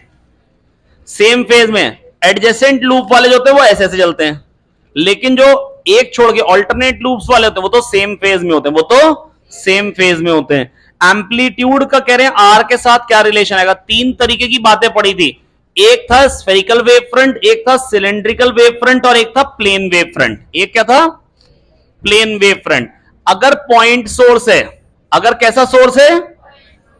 इंटेंसिटी होती है पावर पर यूनिट एरिया, तो P/4πr², ये हो गई intensity. Intensity proportional to A square, तो यहां से क्या आ जाएगा? A inversely proportional to r. क्या आ जाएगा? A inversely proportional to r. खल्लास। याद आ गई बात? कितने लोगों को पेपर में याद आ गई थी ये बात? वेरी गुड, काफी लोगों को याद है। और अगर सिलेंड्रिकल वेव फ्रंट हो, लाइन सोर्स हो, तो बेटा क्या होगा? मान लो 1 लेंथ की पावर P है। कितने लेंथ की पावर P है? 1 लेंथ की। तो L लेंथ से पावर क्या है? PL। एल लेंथ से पावर क्या आएगी पीएल। तो बेटा मैं ये कहना चाह रहा हूं अब एल लेंथ में जो सरफेस एरिया बनेगा वो कितना बनेगा 2 पाई आर एल। कितना बनेगा बेटा 2 पाई आर एल। अरे यार इसको हटाओ वहां से अकरम को। अकरम इधर होना यार भाई, इधर अहमद इधर शिफ्ट हो, कौशल गधे। किसने बोला वहां पे बैठने के लिए? चंपक तो वैसे ही तुम हो। तो पीएल और ये एरिया क्या हो गया 2 पाई आर एल। तो PL upon 2 pi R L. यहां पर तो बेटा ये कैसा है सिलेंडर, यहां पर वे रेज ऐसे निकलती है अगर लाइन सोर्स होगा। तो PL upon 2 pi R L, intensity क्या जाएगी PL upon 2 pi R L. और इस केस में क्या था intensity proportional to A square. तो A inversely proportional to under root आ रहेगा, ए इनवर्सली प्रोपोर्शनल टू। और अगर प्लेन वेव फ्रंट है, रेज वेव फ्रंट के परपेंडिकुलर होती हैं, अगर पैरेलल बीम है तो इंटेंसिटी ना बढ़ेगी ना घटेगी, एम्पलीट्यूड वही रहेगा। एम्पलीट्यूड कांस्टेंट रहता है प्लेन वेव फ्रंट में, amplitude inversely proportional to R होता है स्फेरिकल वेव फ्रंट में, amplitude inversely proportional to under root R आ जाएगा सिलेंड्रिकल वेव फ्रंट में। किसमें? क्या दो आ गया समझ में यार, याद रहेगी बात बेटा। इसमें बन जाएगा a1 r1 equal to a2 r2, इसमें बन जाएगा a1 under root r1 equal to a2 under root r2। और प्लेन वेव फ्रंट में क्या होगा a1 a2 सब बराबर, हर जगह एम्पलीट्यूड क्या होगा बराबर, हर जगह एम्पलीट्यूड क्या होगा बराबर। अब ये याद नहीं रहता। Which of the following graph represents transverse wave along y-axis? y-axis में चल रही है तो बेटा के वाई माइनस ओमेगा टी या ओमेगा टी माइनस के वाई या ओमेगा टी प्लस के वाई होना चाहिए। ऐसा किस ऑप्शन में है? अच्छा 3 और 4 कौन सी वेव है? Standing wave travelling wave? जब ए sine k x cos omega T होती है तो कौन सी वेव होती है? स्टैंडिंग। तो कौन सी होती है? अच्छा अगर मान लो एक लिखी है y इक्वल टू, एक लिखी है मान लो y equal to a sine k x cos omega t, ये कौन सी है? Standing wave. ये कौन सी है? और एक है z equal to a sine k x cos omega t, ये भी कौन सी है? Standing wave. लेकिन इसमें पार्टिकल y डायरेक्शन में नाच रहे हैं, इसमें z डायरेक्शन में नाचेंगे पार्टिकल। इसमें स्टैंडिंग वेव ऐसे से बनेगी, इसमें ऐसे से बनेगी। इस वाले में y में नाचेंगे पार्टिकल जैसे फंडामेंटल मोड में, इसमें z में नाचेंगे ऐसे से। क्या ये बात समझ में आ गई है भाई लोग? अच्छा इसके बाद डिस्प्लेसमेंट टाइम ग्राफ। अगर आपको लग रहा है 39 क्वेश्चन आपने मेरी बात ढंग से सुन ली है, आप फंसेंगे नहीं क्वेश्चन में। इस पे क्वेश्चंस बन सकते हैं, कह देंगे स्टैंडिंग वेव है सच दैट जो पार्टिकल्स ऑसिलेट कर रहे हैं वो जेड एक्सिस के अलोंग कर रहे हैं। बच्चा पता है क्या देखता है? इसमें जेड ढूंढने लग जाता है, गलती ही जाती। जबकि पार्टिकल्स ऑसिलेट कर रहे हैं जेड के अलोंग, तो डिस्प्लेसमेंट जेड में होनी चाहिए। आइए देखिए, displacement time graph of a particle executing SHM is shown corresponding force time graph. अबे force minus M omega square X होता है, जब एक्स पॉजिटिव तो फोर्स नेगेटिव, जब एक्स नेगेटिव तो फोर्स पॉजिटिव। पहले एक्स पॉजिटिव है बाद में एक्स नेगेटिव है, तो पहले फोर्स नेगेटिव होगा बाद में फोर्स पॉजिटिव होगा। कौन सा ऑप्शन हो जाएगा? फोर्थ। कौन सा? फोर्थ। कह दो आ गया।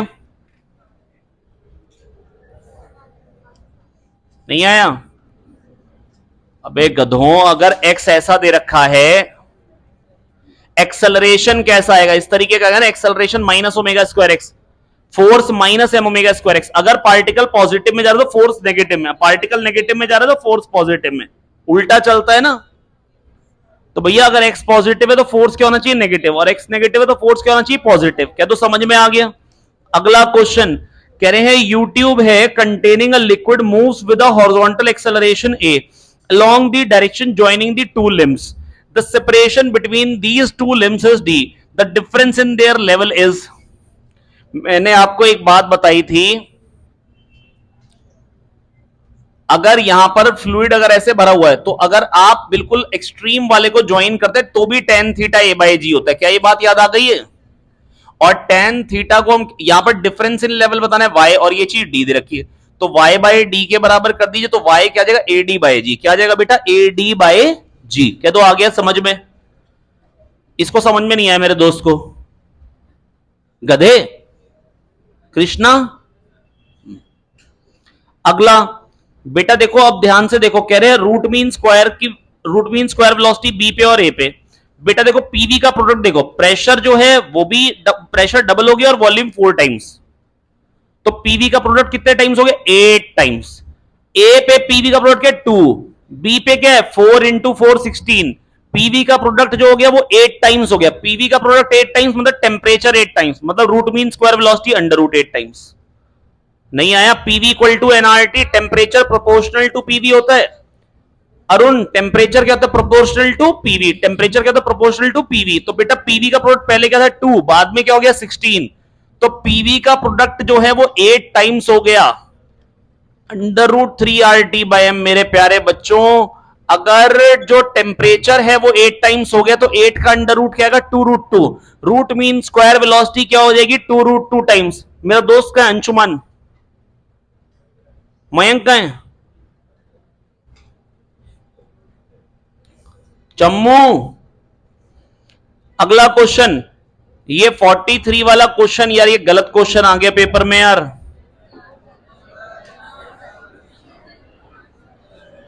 यहां पर ना डिफरेंट थर्मल कंडक्टिविटी को काट दो, सेम थर्मल कंडक्टिविटी कर दो, डिफरेंट के बदले वर्ड सेम कर दो, अब सही हो गया क्वेश्चन।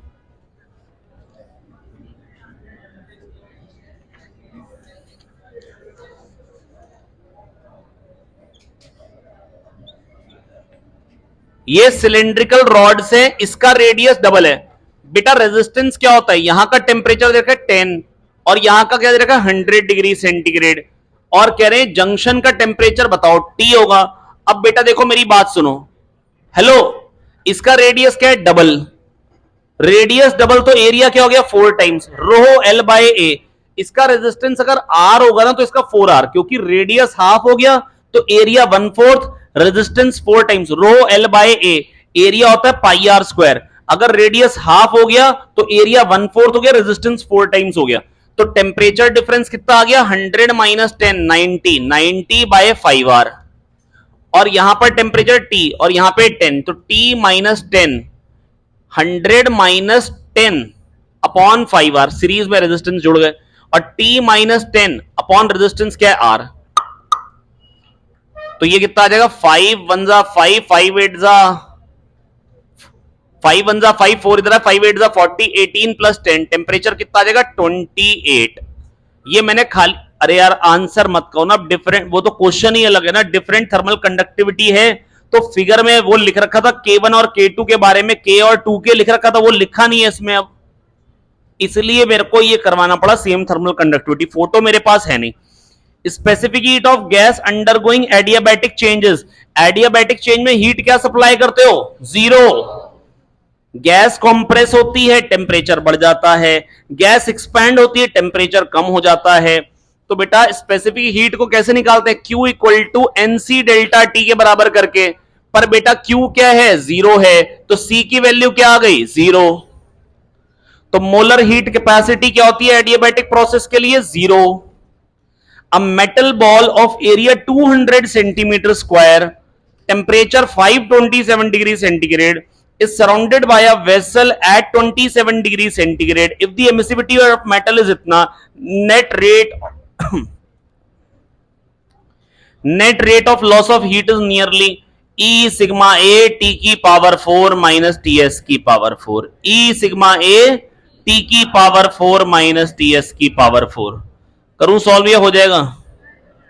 आपको लग रहा होगा कि सर सॉल्व नहीं करेंगे, फालतू टाइम पास मत करो, है ना, करना है। आइए देखिए, इसके बाद बेटा कह रहे हैं दो यूनिट वेक्टर्स हैं, उनके डिफरेंस का मैग्नीट्यूड बताना है, क्या आएगा अगर उनके बीच में एंगल थीटा है। तो मेरे प्यारे बच्चों, अगर दो यूनिट वेक्टर हैं, बीच में एंगल थीटा है, तो एडिशन रिजल्टेंट जो आएगा बेटा वो क्या आ जाएगा, 1 cos θ/2, 1 cos θ/2, 2 cos θ/2।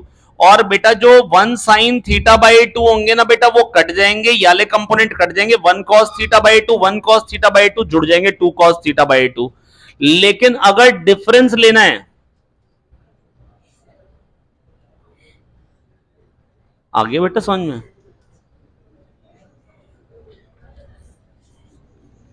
बेटा प्लीज मेरी बात सुन लो, अगर ये दो वेक्टर हैं, अगर मान लो ये वेक्टर ए है, ये वेक्टर बी है, ये होता है A vector plus B vector, और ये वेक्टर किसी को याद है क्या होता है? ये होता है A vector minus B vector. A vector minus B vector is the vector joining the heads of two vectors and head is towards ए।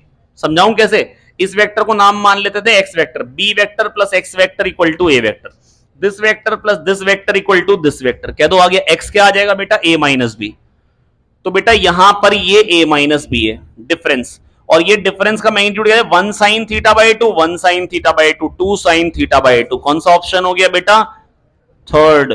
तो a cap plus b cap का मैग्नीट्यूड अगर याद नहीं है 2 cos थीटा बाई 2 तो तैयारी नहीं कर रहे, और a cap minus b cap का मैग्नीट्यूड भी याद नहीं तो भी तैयारी नहीं कर रहे। बेटा ये अपने को याद होने चाहिए, वो आंसर्स हैं जो बहुत बार पूछे जाएंगे। ये याद होना चाहिए, वेक्टर्स की ये उन बातों में से है जो याद होना चाहिए। अगले किसी पेपर में, अगले बेटा आप कोई भी कोचिंग का एफएसटी उठाएंगे, A cap plus b cap का मैग्नीट्यूड ना पूछा हो संभव नहीं है। A cap minus b cap का मैग्नीट्यूड ये फट से फिगर बन जाना चाहिए। अगर बीच में angle theta, 1 cos theta by 2, 1 cos theta by 2 जुड़ गए, और अगर वन लेंथ के वेक्टर हैं, ये हो गया डिफरेंस का मैग्नीट्यूड, और ये क्या हो जाएगा? 1 sin theta by 2, 1 sin theta by 2, 2 sin theta by 2। कितना हो जाएगा? 2। समृद्धि को समझ में नहीं आ रहा है? आ गया, very good.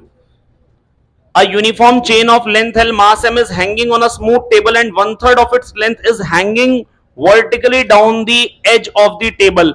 If g is the acceleration due to gravity, work done required to pull the hanging part on the table. कह रहे 1/3 हैंग कर रही है, तो बेटा L/3 लेंथ हैंग कर रही है और इसका मास हो गया m/3। बेटा या तो डीएमजीएच करके वर्क निकाल लो, नहीं तो बेटा वर्क डन बाय ग्रेविटी निकालने के लिए ही तो सेंटर ऑफ मास का कॉन्सेप्ट पढ़ा है हार्दिक गधे। वर्क डन बाय ग्रेविटी निकालने के लिए ही तो एमजीएच पढ़ा है, मोमेंटम कैलकुलेट करने के लिए तो आदित्य राणा एमजीएच पढ़ा है।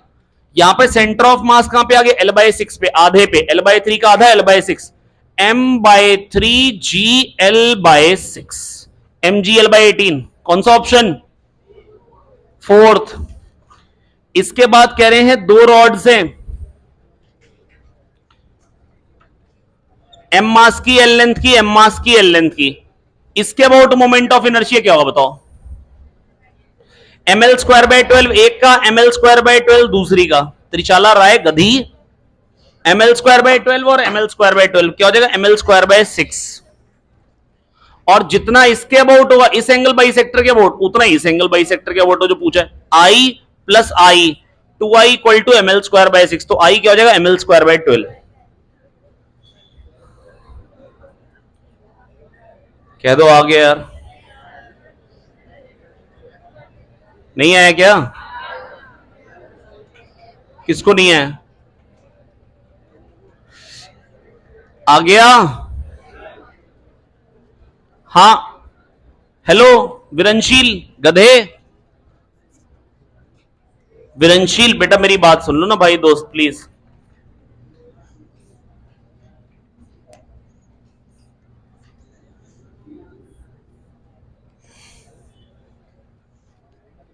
क्या पूछा है? A hollow sphere of mass m radius r is rolling without slipping on a horizontal surface so that its centre of mass has a speed v। कह रहे सेंटर ऑफ मास की स्पीड v है, work done required to stop the rolling sphere. कह रहे rolling sphere को stop करने में कितना वर्क करना पड़ेगा? जितनी kinetic energy, half I, 2/3 mr² लेंगे, 5/3, 5/3 mr² omega square r² omega square v², 5/6 mv², जो काइनेटिक एनर्जी उतना ही अमाउंट में वर्क करना पड़ेगा तो रुक जाएगा। अब कह रहे हैं दो सोप बबल्स हैं, किसके अंदर प्रेशर ज्यादा होगा? छोटे वाले के अंदर, बड़े वाले के अंदर? Pa plus 4T/R, Pa plus, तो गैस ये इधर से इधर को जाएगी। गैस किधर से किधर को जाएगी? छोटे वाले से बड़े वाले की तरफ। कह दो समझ में आ गया? 21 कौन कह रहे हैं? कौन कह रहे हैं? ये कह रहे 21 वाला एक बार और बता दो बेटा। अगर स्मूथ है, सुन लो मेरे दोस्त, अगर स्मूथ है तो इसका मतलब ये है फ्रिक्शन तो आएगा नहीं, खाली नॉर्मल आएगा। mg आएगा, और जो इससे भी फोर्स आ रहा है वो भी सेंटर पे आएगा, तो सेंटर के वो टॉर्क क्या हो गया, zero. Angular acceleration zero, angular velocity change नहीं होगी, खाली ट्रांसलेशनल वाला पार्ट पोटेंशियल एनर्जी में कन्वर्ट होगा। कह दो समझ में आ गया। तो हाफ एम वी स्क्वायर बराबर हाफ के एक्स स्क्वायर कर लेंगे, खटाक से आंसर निकाल लेंगे, अभी घर जाएंगे। Very good. 32 बताया नहीं था मैंने, बता दिया था।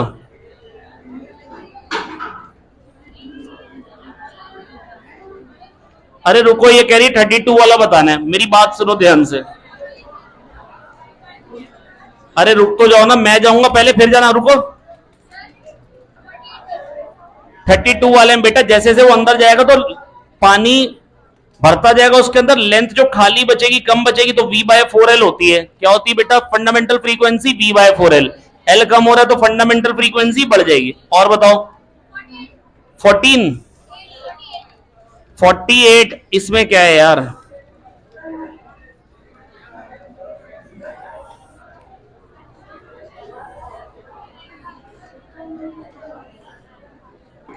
दिख रहा हूं मैं, देखना इसमें, अब दिख रहा हूं बेटा। 48 वाले में क्या है बेटा, इसके अबाउट मोमेंट ऑफ इनर्शिया पूछा है। इसके अबाउट क्या होगा, ये ml स्क्वायर बाय 12 एक रॉड का, दूसरी का ml स्क्वायर बाय 12, और जो इसके अबाउट होगा वही इसके अबाउट सिमेट्रिक है। ऐसे घुमाओ या ऐसे घुमाओ, तो i plus I 2i equal to ml square by 6, तो i क्या हो जाएगा, ml स्क्वायर बाय 12। अभी के लिए इतना रखें, बाकी जो डाउट आएंगे पूछ लेंगे बाद में।